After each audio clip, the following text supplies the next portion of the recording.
지난 주일에는 이제 그 유다의 축복에 대한 말씀을 강론했었죠. 그래서 이왕이면 또 요셉에 대한 축복도 살펴봐야 하겠다 생각하고 보니까 마침 가정의 달 어린이 주일을 맞이해서 참 때에 합당한 말씀이다 여겨져서 오늘은 야곱이 요셉에게 축복한 내용으로 사랑하는 여러분과 또 여러분의 자녀를 축복하고자 합니다. 지난 시간에도 말씀드렸듯이 49장은 야곱이 임종을 앞두고 12 아들들에게 하는 축복의 내용이죠. 근데 그냥 자기 마음에 닿는 대로 하는 축복이 아니라 28절 끝에 보면은 그들 각 사람의 분량대로 축복하였더라 했습니다. 이 말은 아들들이 각자 심은 대로 하나님께 받을 복이 있는데 그것을 그대로 축복하였다고 하는 것이죠. 구원은 은혜로 받지만 복은 심은 대로 받습니다. 그래서 성령의 감동으로 하나님의 계시를 받아 축복하여 기도한 내용인데 여기서 나오는 모든 그 축복의 내용은 역사 속에서 그대로 성취되어 왔습니다. 이런 기도를 가리켜서 예언적 축복 기도라고 하죠. 야곱이 12 아들들을 축복하는 중에 유다와 요셉 두 아들에게만 특별하게 복을 빌어주는 것을 볼 수가 있습니다. 다른 10 아들은 그래서 한두 구절에 그치고 그것도 축복이 아닌 것도 있는데 유다와 요셉에게는 5 구절에 걸쳐서 많은 말로 축복합니다. 오늘은 요셉에 대한 축복을 살펴보는데 22절에 보시면 요셉은 무성한 가지 곧 샘 곁에 무성한 가지라 그 가지가 담을 넘었도다 했습니다. 요셉이라고 하는 이름의 뜻 자체가 그가 더하실 것이다 라고 하는 뜻입니다. 이름대로 아버지 야곱은 그에게 다산과 풍요의 복을 빌어주고 있는데 그 요셉은 샘 곁에 담을 넘는 무성한 가지가 될 것이다. 무성한 가지 했을 때 무성한 가지는 열매가 무성한 과일나무 가지를 말하는데 그 가지라고 번역한 원어 벤이라고 하는 단어는 1차적으로 아들, 자손을 가리킵니다. 그러니까 요셉의 자손은 샘 곁에 심겨져서 무성한 열매를 맺어 그 담을 넘는 가지처럼 되라는 축복입니다. 어디 말씀이 딱 떠오르죠? 시편 1편 3절. 그는 시냇가에 심은 나무가 철을 따라 열매를 맺으며 그 잎사귀가 마르지 아니한 같으니 그가 하는 모든 일이 다 형통하리로다. 이제 설명되겠습니다만은 셈은 주님이시죠. 그 하나님의 셈에 뿌리 내린 이스라엘의 뿌리는 누구죠? 아브라함이죠. 아브라함. 하나님께서 부르실 때에 믿음으로 응답하여 순종한 아브라함은 믿음의 조상으로 이스라엘의 뿌리가 되었습니다. 그 뿌리에서 이삭이라고 하는 싹이 나왔죠. 그 연약한 것 같은 싹에서 야곱이라고 하는 줄기가 자라는데 그 야곱의 줄기에서 12가지가 뻗어 나갑니다. 근데 유난히 무성한 2가지가 있습니다. 샘 곁에서 얼마나 잘 자라고 풍성한 열매를 맺었는지 그 열매가 풍성한 가지가 담장을 넘어 뻗어 나가고 있다는 것입니다. 여호와께서 율법 중에 명령하신 것 중에 추수할 때에는 이제 밥 모퉁이를 베지 말고 또 추수하다가 떨어진 것을 거두지 말아서 가난한 자들이 양식으로 하게 하라 그랬습니다. 열매도 남겨놓는 겁니다. 우리 까치밥을 남겨놓듯이 열매도 남겨놓고 떨어진 것을 줍지 않아서 가난한 이웃들이 먹게 했습니다. 특별히 이제 안식년이나 희년에는 그 밭과 나무에 나는 열매는 가난한 자, 이웃들이 다 먹도록 했죠. 그런 취지에서 이제 넓은 포도원을 가진 주인은 이렇게 담장을 넘어간 가지를 담장 안으로 거두어들이지 않습니다. 그래서 그대로 두어서 고아와 가부 같은 가난한 이웃이 그 열매를 따서 양식으로 삼고 또 지나가는 나그네가 그 포도 열매를 따먹고 원기를 회복하도록 그렇게 한 것이죠. 그 가지입니다. 야곱은 요셉과 그의 자녀들이 그 같은 축복의 존재가 되길 원했고 그 축복은 그대로 실현이 됩니다. 사랑하는 한마음 가족 여러분, 우리 교회가 하나님의 깊은 셈이 되고 그 셈에 뿌리 내리고 있는 여러분과 여러분의 자녀들이 이 요셉의 복을 받게 되기를 주의 이름으로 축원합니다.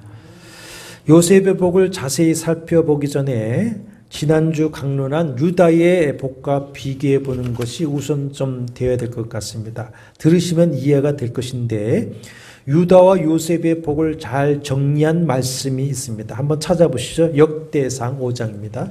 역대상 5장 616쪽에 역대상 5장 1절과 2절 말씀 보시면 이스라엘의 장자 루벤의 아들들은 이러하니라. 가로하고 루벤은 장자라도 그의 아버지의 침상을 더럽혔으므로 장자의 명분이 이스라엘의 아들 요셉의 자손에게로 돌아가서 족보의 장자의 명분대로 기록되지 못하였느니라. 2절 유다는 형제보다 뛰어나고 주권자가 유다에게서 났으나 장자의 명분은 요셉에게 있느니라 그랬습니다. 결론적으로 말씀을 하면 유다는 영적 장자권의 복을 받고 요셉은 육신적 장자권의 복을 받는 겁니다. 원래 야곱의 장자는 루벤이죠. 그러나 아버지 야곱의 첩인 빌라와 동침하여서 아버지의 침상을 더럽힌 그 큰 죄로 버림받고 장자권의 축복을 잊습니다. 영적 장자권은 유다가 받습니다. 지난 시간에 살펴본 것 같이 사자와 같이 강한 힘을 주셔서 주변을 정복하고 이스라엘 다스리는 왕권의 복을 이어가도록 하셨죠. 유다의 후손인 다윗에게 주셔진 그 이스라엘 왕권은 누구에게로 연결됩니까? 실로에게로 연결되어집니다. 안식을 주는 자, 화평을 주는 자, 메시아로 연결됐죠.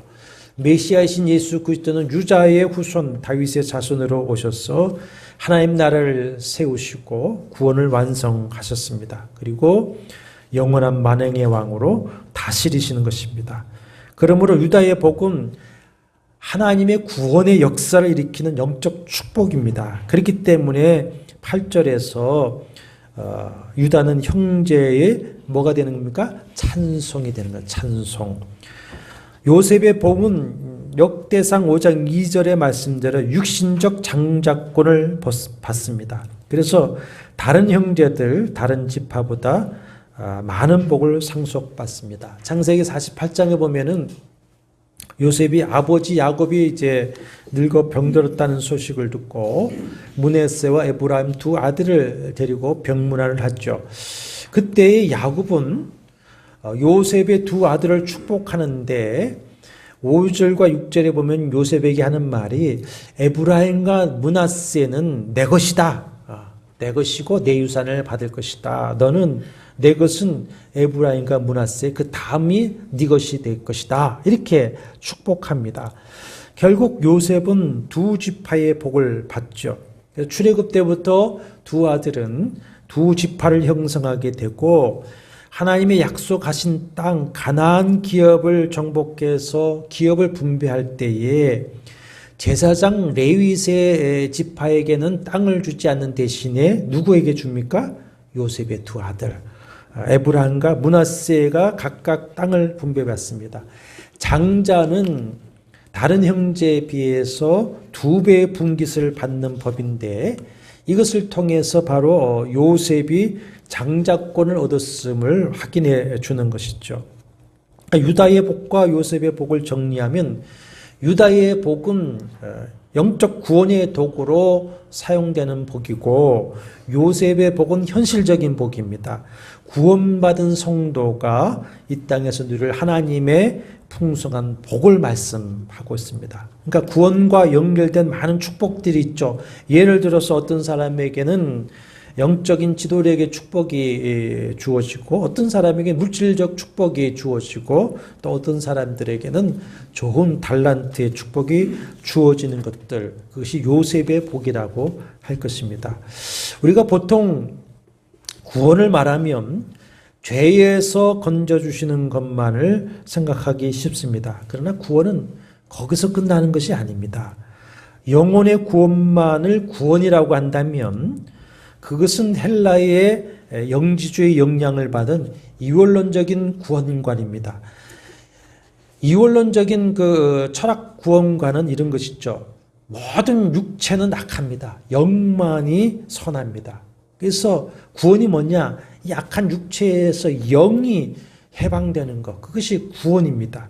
이것은 성경이 말씀하는 바르고 온전한 구원이 아닙니다.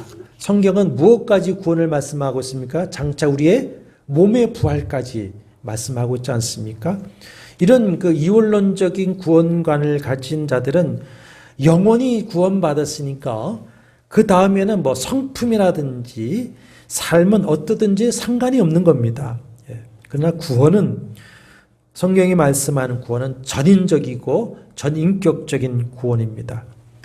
우리의 영혼과 인격의 좌소인 마음이 거듭나서 구원을 얻는 것부터 시작해서 우리의 몸과 삶이 구원을 얻는 것, 그래서 장차 우리의 몸이 부활하는 것까지 이르게 됩니다. 이것이 요한 3서 2절에 사도 요한이 가이오에게 축복한 내용이죠. 사랑하는 자여 내 영혼이 잘됨 같이 내가 범사에 잘되고 강건하길 내가 간구하노라 했습니다. 이 땅에 사는 동안 우리의 심령과 삶에서 하나님의 치유하심과 부유함이 이루어진 것까지 구원입니다. 예수께서도 요한복음 10장 9절과 10절에서 이렇게 말씀을 하셨습니다.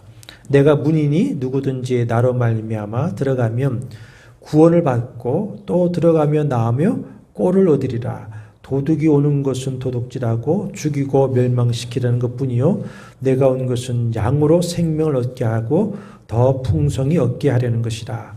예수라고 하는 구원의 문으로 들어가서 구원과 생명을 얻는 것으로 끝나는 것이 아니라 그 생명과 삶의 꼴을 더 풍성하게 얻는 것, 그것까지 구원이죠. 사랑하는 여러분, 여러분이 이미 유다의 영원한 왕이신 메시아 예수 그리스도를 믿고 영접함으로 말미암아 구원과 생명을 받은 하나님의 자녀여 백성인 줄로 믿습니다. 그렇다면 이제 예수 그리스도 안에서 풍성한 요셉의 축복을 여러분과 여러분의 자녀들이 얻고 누리게 되기를 축원합니다.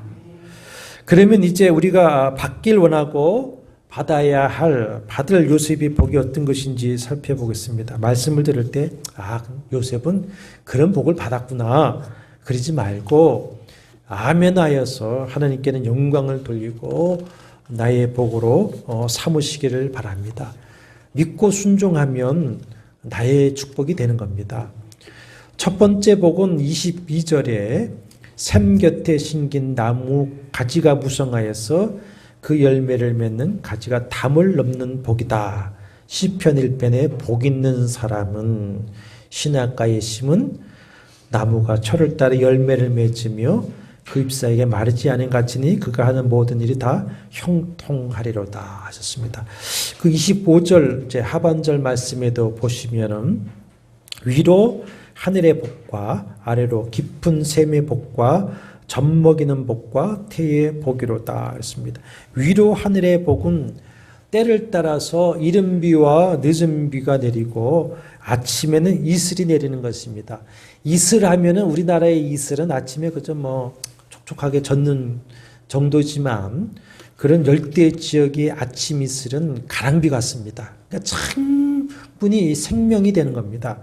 그것도 아래로 깊은 샘이 있는 곳에 심긴 나무와 같은 복을 받아.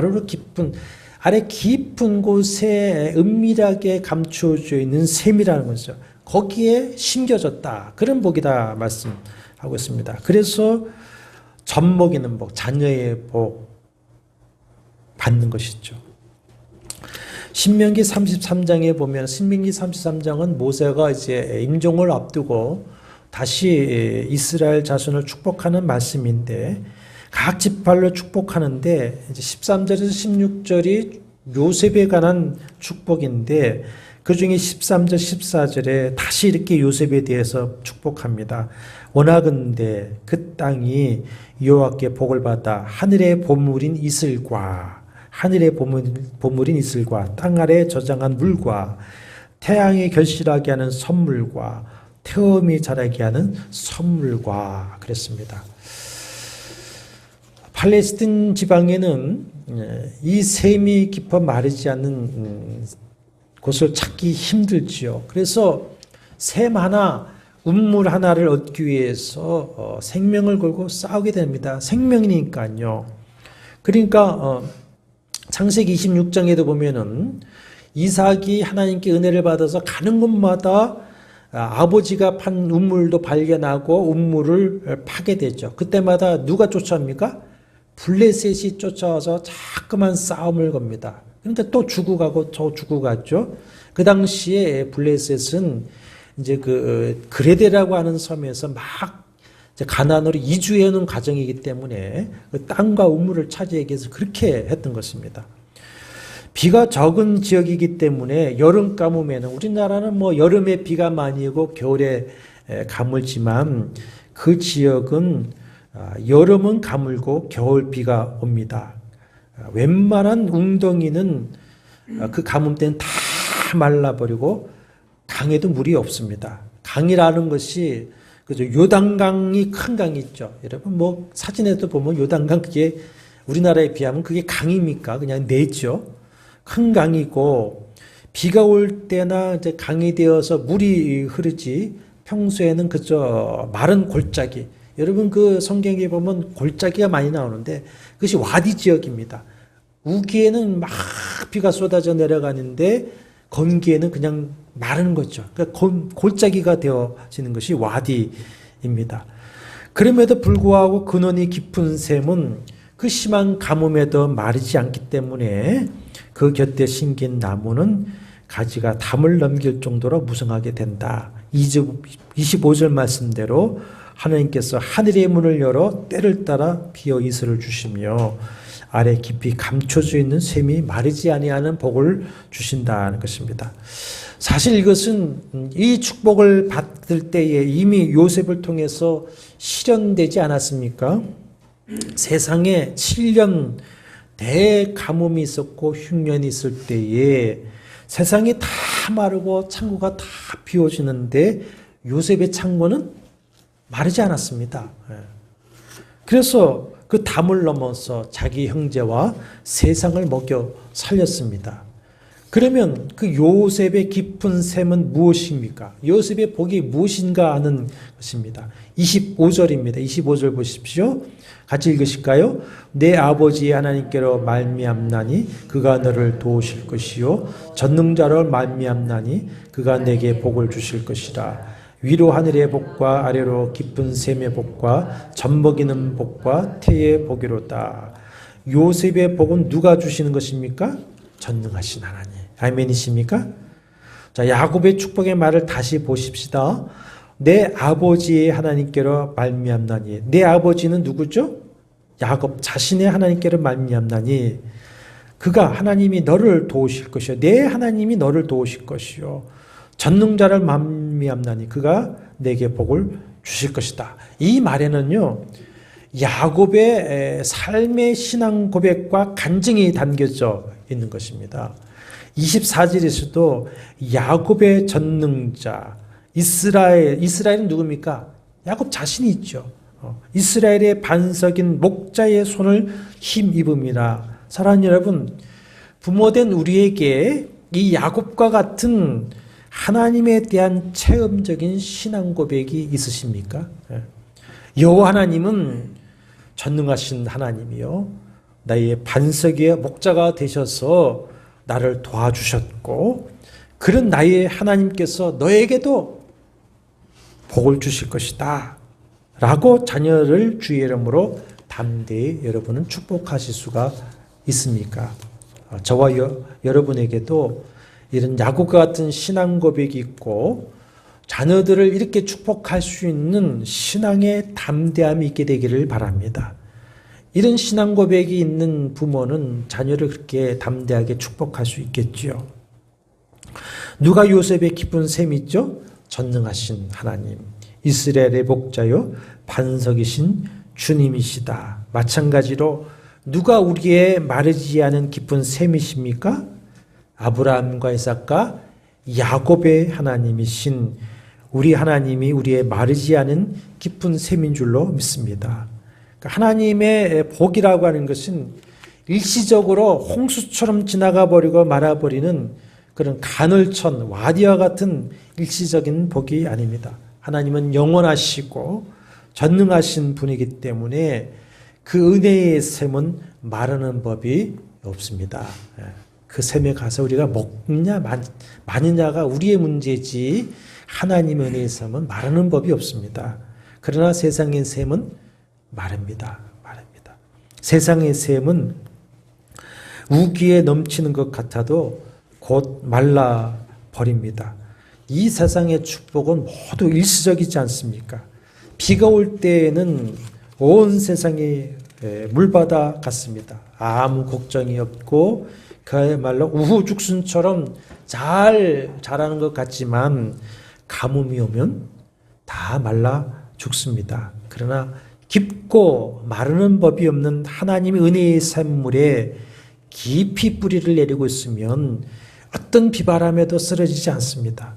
그 잎사귀가 마르지 아니하고 철을 따라 열매를 맺게 되는 것이고 오늘 축복대로 그 열매가 무성한 가지가 담을 넘게 되는 것입니다. 예레미야 17장 한번 찾아보시죠. 예레미야 1077쪽 예레미야 17장 5절에서 8절 같이 읽어보겠습니다. 여호와께서 이같이 말씀하시니라. 무릇 사람을 믿으며 육신으로 그의 힘을 삼고 마음이 여호와에게서 떠난 그 사람은 저주를 받을 것이라. 그는 사막의 떨기나무 같아서 좋은 일이 오는 것을 보지 못하고 광야 간조한 곳 건건한 땅 사람이 살지 않은 땅에 살리라. 그러나 물은 여호와를 의지하며 여호와를 의뢰하는 그 사람은 복을 받을 것이라. 그는 물가에 심어진 나무가 그 뿌리를 강변에 뻗치고 더위가 올지라도 두려워하지 아니하며 그 잎이 청청하며 가무는 해도 걱정이 없고 결실이 그치지 아니함 같으리라. 아멘. 그러므로 하나님께서는 믿는 자에게 세상을 따라 살아가지 마라, 사람을 따라 살아가지 말라 하시는 것입니다. 세상을 따라가면 일시적으로 잘 되는 것 같아도 세상에 어려움이 닥치면 반드시 함께 마르게 되어 있습니다. 사람을 따라 살지 말아야 됩니다. 그 사람의 셈이 마르면 나도 같이 말라 죽는 겁니다. 예를 들어서 오늘날 또 이 정치 시기가 와서 이 사람 저 사람 뭘 따르는 것을 볼 수 있는데 정치와 권력의 시류를 따르면 그때에는 힘을 얻고 부를 얻고 잘 되는 것 같죠. 그러나 그가 권력을 잃고 정권이 바뀌는 순간 그들과 함께 몰락하는 것입니다. 어떤 사람은 그러면 뭐 때를 따라 말을 계속 바꿔 타면 되지요. 하지만 또 그렇게 하는 사람 많이 있죠. 그렇게 재주 부리는 사람은 언젠가는 반드시 크게 떨어지고 그때는 아주 망하는 것을 봅니다. 세상을 따라가고 사람 따라가다 보면 언젠가 고통을 당하는데 그때 믿는 사람은 사업만 망하는 것이 아닙니다. 믿음도 망하고 구원도 흔들리게 되어져 있어요. 그러므로 24절 야곱의 말같이 반석이신 주님이 서 있어야 하는 것이고 그 반석 깊은 곳에 영원히 마르지 않는 샘을 가지신 주님께 뿌리를 깊이 내려야 됩니다. 그러면 반석이신 주님께 서 있는 방법이 뭡니까? 마태복음 7장 24절에서 말씀하셨어요. 누구든지 나의 이 말을 듣고 행하는 자는 그 집을 반석에 지은 지혜로운 사람과 같으리니 주님의 말씀이고 그 말씀을 듣고 행하는 것입니다. 또한 주님의 깊은 샘에 뿌리를 내리는 길이 무엇이죠? 시편 1편이 말씀했습니다. 복 있는 사람은 오직 1절도 중요하겠죠. 복 있는 사람은 악인들의 꾀를 따르지 아니하며 죄인들의 길에 서지 아니하며 오만한 자리에 앉지 아니하고 세상을 따르지 말고 사람 따르지 아니하고 오직 2절 여호와 율법을 즐거워하여 그 율법을 주야로 묵상하는 자로다. 그는 시냇가에 심은 나무가 철을 따라 열매를 맺으며 그 잎사이가 마르지 않은 같으니 그가 하는 모든 일이 다 형통하리로다. 무엇이 깊은 셈이죠? 여기서는 말씀이죠. 말씀. 주님의 말씀인가 시편 1편의 말씀은 다 말씀을 듣고 그 말씀을 주야로 묵상하며 그 말씀대로 살아가는 것입니다. 그러므로 사랑하는 여러분, 말씀의 샘이 마르지 않도록 하시기를 바랍니다. 그래서 다윗은 말씀을 주야로 묵상한다 했습니다. 그렇게 해서 말씀의 샘물이 내 심령에 마르지 않고 끊임없이 솟아나 흐르면 우리의 영혼은 결코 목마르지 않습니다. 그러면 우리의 영혼이 강건해지죠. 우리의 영혼이 강건하면 이 세상이 두렵습니까? 두렵지 않습니다. 감당 못할 일이 있습니까? 없습니다. 그래서 사도 바울이 빌립보서 4장 11절 13절에서 고백하는 것대로 자족하면서 모든 일에 다 처할 줄 알게 되는 것이고 내게 능력 주시는 자에서 내가 모든 것을 할 수 있다. 이렇게 고백할 수 있게 되는 것입니다. 그러나 하나님의 백성에게 말씀이 고갈되면 은혜가 메말라 버립니다. 다 시들어 버립니다.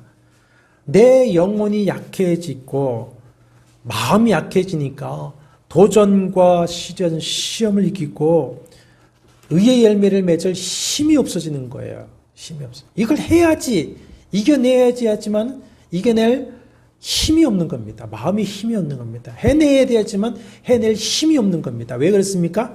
마음에 힘이 없기 때문에. 그러므로 말씀의 샘이 마르지 않아야 됩니다.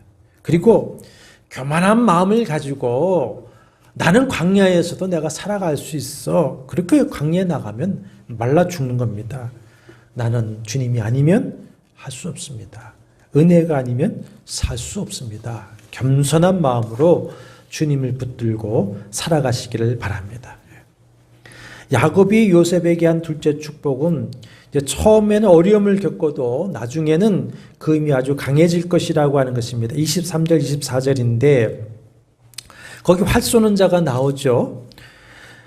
옛날 활 한번 당겨보셨습니까? 옛날 활을 당겨보면은 웬만한 팔 힘으로는 그 옛날 장수들의 활은 당겨지지 않습니다. 그러니까 활 쏘는 사람은 더군다나 고대의 활은 최고의 무기죠. 그보다 더한 무기는 없습니다. 그러니까 강한 자입니다. 그 힘센 강한 사람이 요셉을 적개심을 가지고 학대를 합니다. 이것은 요셉의 생애를 다시 보여주는 것 같죠. 어린 요셉은 힘센 형들로부터 학대를 받습니다. 형들은 그를 죽이려다가 노예로 팔아버리죠. 약한 요셉은 저항 한번 못 해봅니다.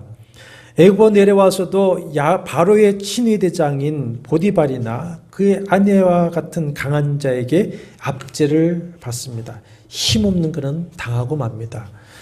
모함을 받고 감옥에 갇히고 감옥에서도 강한 자들의 압제를 받을 수밖에 없습니다. 그냥 견딜 수밖에 없었습니다. 그러나 말씀대로 요셉의 활은 도리어 굳세며 그의 발은 힘이 있어서 그 모든 학대와 모함과 압제와 시련을 이기고 결국 그 누구도 요셉을 건드리고 대적할 수 없게 되었고 모든 사람을 다 살릴 만큼 강해졌습니다. 그렇게 그가 강해질 수 있었던 것은 그 자신에게 있는 것이 아니었습니다. 이는 야곱의 전능자 이스라엘의 반석이신 목자의 손을 힘입음이라. 전능자 반석이신 목자의 손야드라고 하는 것은 힘과 권력을 상징하는 말로 사용합니다. 요셉의 강함은 요셉의 능력이 아니라 누구의 능력입니까? 여호와의 손의 능력. 여호와의 손이 그를 붙드시고 함께 하시는 데 있었던 것이죠. 요셉이 애굽에 내려가서 고난받는 내용이 39장에 나오는데 그 39장을 여러분 집에 가서 읽어보십시오. 굉장히 은혜가 될 겁니다. 4번이나 뭐라고 말씀하시냐면 여호와께서 요셉과 함께 하셨다. 여호와께서 요셉과 함께 하셨다. 그러니까 요셉은 하나님의 손에 의해서 하나님의 방법으로 강해졌던 것입니다. 그러므로 성도는 세상 방법이나 세상에 의해서 강해지려고 하지 말고 하나님의 손에 의해서 하나님의 방법으로 강해지고 복을 받아야 할 것입니다. 그러나 하나님의 손에 의해서 하나님의 방법으로 강해지고 복을 받는다는 것은 결코 쉬운 일이 아니죠. 법보다 뭐가 가깝습니까? 주먹이 가깝습니다. 내 힘과 내 방법대로 하면 빠르고 쉽습니다. 악인이 득세하고 권모술수가 횡행하며 편법과 폭력이 활개치는 세상에서 하나님의 뜻과 때를 구하고 하나님의 방법대로 말씀대로 살아가려고 하는 것은 참으로 힘들고 어려운 일입니다. 의인은 고난이 많게 되어져 있습니다. 그러나 하나님의 백성, 하나님의 자녀는 그렇게 살아야만 합니다. 그렇게 살아야만 합니다. 요셉이 아버지의 양을 치면서 몰래 팔아먹는 그 형들을 아버지께 보고해서 형제들의 미움을 받는 것, 보디발의 아내의 유혹을 물리쳤다가 오히려 모함을 받는 일, 그 모든 일에서 요셉은 하나님 앞에서 거룩하게 살아야 된다. 하나님의 방법대로 살아야 된다고 하는 정직과 진실 때문이었죠. 사람들 보기에는 어리석고 미련하고 망하는 길이고 죽는 길이지만 그러나 거기 누가 함께 하십니까? 전능하신 하나님, 반석이시고 목자이신 하나님이 그와 함께 하셨습니다. 그래서 때가 되니까 강하게 하시고 때가 되니까 놀라운 복의 문을 열어주셔서 형통하고 창대하게 하시는 것입니다. 그것이 25절에서 위로 하늘의 복과 아래로 깊은 샘의 복과 젖먹이는 복과 태의 복을 받는 것이죠. 이런 복을 받을 때에 담장을 넘어가는 무성한 가지가 되어서 때를 초월하고 시대를 넘어서 아브라함의 후손으로서 내가 복이 되고 복의 근원으로 살아가게 되는 것입니다. 여러분 다니엘을 한번 보십시오. 다니엘은 바벨론의 느부갓네살 왕으로부터 해서 메데베사 파르시아의 2대 왕 다리오 왕까지 총리를 지냅니다. 왕이 몇 사람이 바뀌고 정권과 나라가 바뀌는 동안에 사자굴에 던져지는 고난을 겪기도 했지만 여전히 제국의 총리가 될 수 있었던 이유가 됐습니까? 샘 곁에 심은 나무이기 때문이었습니다. 하나님께 뿌리를 받고는 세상의 시대에 휩쓸려 가지 않습니다. 사람 따라 살지 않습니다. 철저하게 하나님 말씀대로 살고 철저하게 하나님을 의지했습니다. 그러니 하나님의 손이 그와 함께 하셨던 것이죠. 사랑하는 여러분, 이런 요셉의 복이 여러분과 여러분의 자녀에게 있기를 축원합니다. 26절은 그 조상들보다 더 큰 축복, 형제들보다 더 큰 복을 빌어주고 있습니다. 26절을 이제 우리말 세번역으로 좀 읽어드리면 이해가 조금 더 쉬운데, 너희 아버지가 받은 복은 태고쪽 산맥이 받는 복보다 더 크며 영원한 언덕이 받은 풍성함보다 더 크도다. 이 모든 복이 요셉에게로 돌아가며 형제들 가운데서 으뜸이 된 사람에게 돌아갈 것이다. 간단히 말하면 아버지 야곱이 받은 모든 조상보다 받은 복은 모든 조상보다 크고 풍성한데 그 풍성한 큰 복이 야곱의 머리에 내릴 것이라고 하는 축복인데, 아까 말씀드린 장자권의 축복이고 그야말로 크고 깊고 풍성한 축복입니다. 이미 형제들보다 더 큰 축을 받고 그 두 아들이 야곱의 자식이 되어서 12지파 안에 들어가 기업을 분배 받았죠. 형제들보다 2배를 받았습니다. 그리고 돌아가셔서 그 옛날 그 구약시대 가나안 땅에 지도가 있으면, 지파의 땅을 있으면 한번 보십시오. 에브라임 므낫세 땅이 그 중앙이 어마어마하게 차지하고 있습니다. 그것을 가리켜서 영원한 산이 한없음 같을 것이다, 이렇게 축복을 하는 것이죠. 태고부터 있는 크고 장엄한 산, 영원할 것 같은 그 큰 산과 같은 복은 어떤 복이겠습니까? 그 태고부터 있는 크고 깊고 울창하고 풍요로운 산과 같은 축복. 여러분, 큰 산은 봉우리도 크고 높지만 뭐도 크고 깊습니까? 골짜기도 크고 깊습니다.